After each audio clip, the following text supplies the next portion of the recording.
obviously a disappointing loss at the weekend. Dan, and what do you think was behind it, especially that second half where you struggled to score?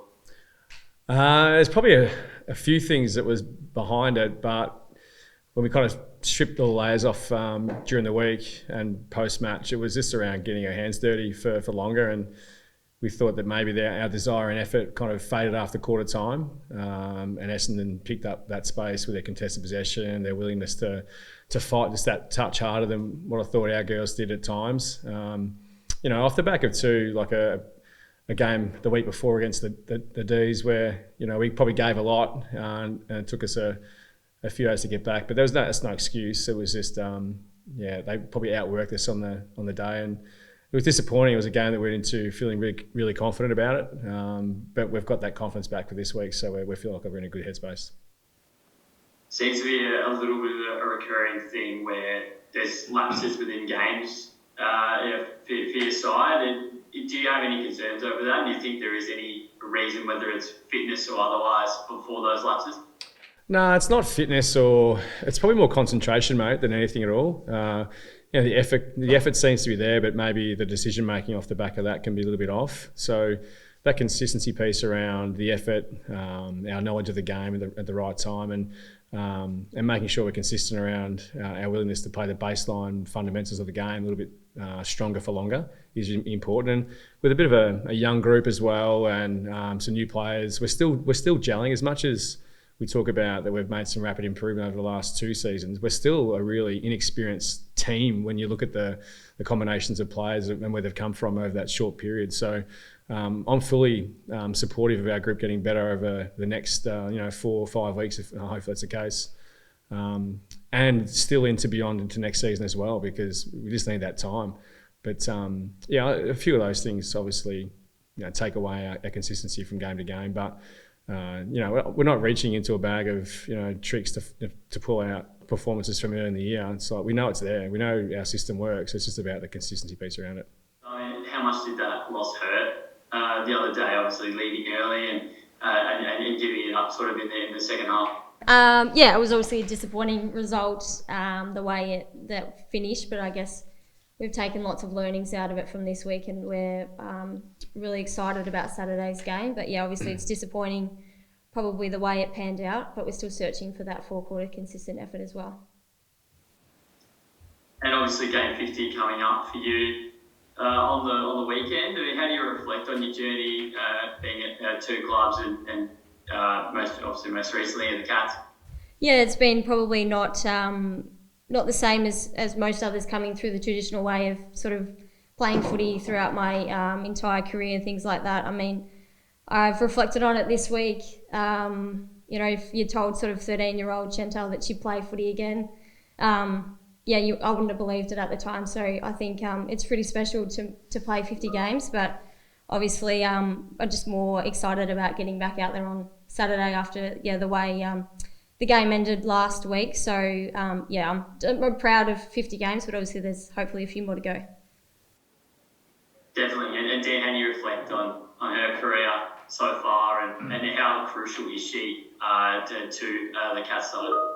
Oh, I don't want to embarrass her too much, but she's made a big difference to our team from the moment she arrived. When we found out that she may have been a chance to come, we jumped at the opportunity. Like an elite ball user, smart athlete, very professional in her preparation as well. So not only is she a great asset from a performance side, but she's also a great mentor for all our list, and particularly our younger players. So we're very lucky to have Shan, to play and to be here for her 50th. I'm not surprised she's played 50 because she's an asset to any team, but I'm just rapt that she's on our side. And we've got another 50th, which is great, and we've got Zali Friswell playing her 25th, which is, you look at the experience gap there. Like Shan's been around for a long time, lots of cricket before it, clear with a dual sport athlete, but just how quickly these girls are catching up with their games. And Zali is another one that we look forward to celebrating, and hopefully she gets a chair off after the game as well. Absolutely, and Shan, being a dual sport athlete, I mean, how far has the AFLW come? Do you think since you first joined the league?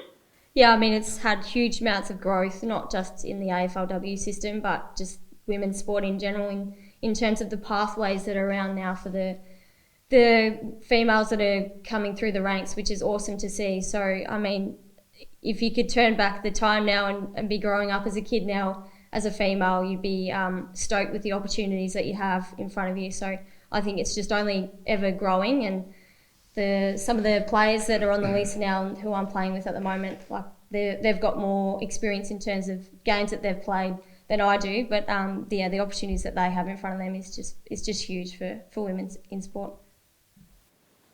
And Dan, looking ahead to this weekend, so obviously a pretty crunch clash in terms of the context of the season. You guys just in the 8 at the moment. Has that been discussed at all? I know in past weeks you've said, we just focus on what's ahead and not the outside noise, I guess. But, considering it is such a critical juncture of the season, has that, been brought up with the players, and are they well aware of that? Oh, I'd say they're probably aware of it if they're looking at their own performance and what the league's doing. But we certainly don't make a point of highlighting this is where we sit in the ladder from week to week. The outcomes look after themselves. I've said that quite often around effort and consistency, and we're not putting that together at the moment. So I'm not surprised where we're sitting. But I wouldn't be surprised either if we were to jump out this weekend or the coming weeks and just show our true colours. And where we sit on the ladder at the end of that period will define our effort over the next 4 games. So no, I don't make a point of it, but what we do make a point of is if we need to improve in certain areas, we get to work and we get back to focusing on those things that make us better. And I think this week's been a really positive week for that. And then Freo, 3-3 showed that they're playing some pretty good footy as well, and they're in a similar position in terms of their talent, in terms of clicking together. And so it'd be a really, really interesting game to see who can, I suppose, fight the fight for the longest period. And then just finally, both of you obviously down at Warrnambool over the weekend, and you were there for a couple more days, spending time in the community. I mean, how good was that, sort of hitting the regions and, I guess getting in touch with Cats fans down there? Well, I'll start here. I ended up going to Portland to paint the old Portland footy ground with it for Dulux and the club as well, so that was fun. So it was good. It's important, even our pre on the Saturday, to have the fans come down and support the girls, just to keep getting the AFLW out in the community and showing, as Shan mentioned before, like there is genuine motivation for young players, young females to get out there and keep playing the game, because there are opportunities to pursue. So from my perspective, that was great.